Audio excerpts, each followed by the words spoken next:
Good evening. I hope everyone's doing okay out there. This is White Ash Flies with Colin Mahoney. Thanks for listening.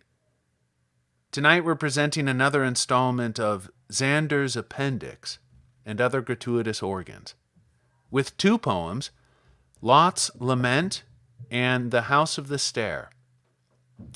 You can find previous recordings of White Ash Flies on Spotify, SoundCloud, and on Twitter at Colin Mahoney15. And now, two poems written and read by Colin Mahoney on White Ash Flies. Lot's Lament.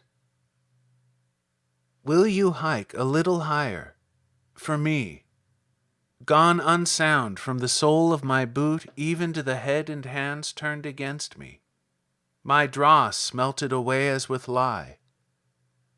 I say to myself, I'm so easily taken, and returned again unnoticed but changed, charged with something like dark blood through avenues and into rooms, coursing and rendering me unsound, thought as scorching winds divide rivers, as sparrows shuttle psychotically between the diamond frames and the cyclone fences raised everywhere here, where mornings deployed and blinded by dust, and by whirring and peddling wings everywhere.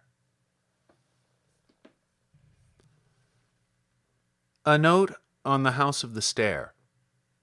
It opens with an epigram from W.B. Yeats' Meditations in the Time of Civil War, and parts 2 and 3 are paraphrases from Darwin's Origin of Species. The House of the Stair. O honeybees, come build in the empty house of the stair. W.B. Yeats. 1. The city is center and flower of the habitable drift. God sends two spies at dustfall in through a glance in the wall, onto a squalid street where winds litter the mud yards. From the thatched flax of her roof, they watch convenience store sacks rise and respire in the branches, between roofs pitched at odd angles into the bowl of the city in half-light. The sun is red at its rim. Day laborers, unamazed at their work, in a hell of a somber flood home to rest, where power lines hum and glimmer the hollows and warm the plates. The bowl illumines itself and fills with memory and expectation. One spy leans for a sight of naked chance in one of 1,000 windows plied against the flower's heart. The other reclines and hears winter holding in the hills, meadowlarks gurgle behind an ice dam, sea cables warm with intelligence. 2. This orchid has its lower lip hollowed into a bucket, into which continually drops almost pure water from two secreting horns. Crowds of humblebees push each other into the bucket. Their wings thus wetted, they are compelled to crawl in continual procession past and against a pollen mass of a late expanded flower, when the bee, thus provided, flies to another.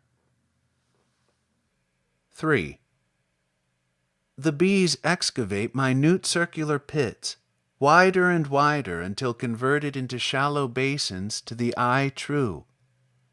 The bees cease and build up flat walls of wax along lines of intersection, an hexagonal prism with basal edges beveled to join an inverted pyramid of 3 rhombs, a perfect economy of labor and wax. 4. Take my memory, my will, my understanding.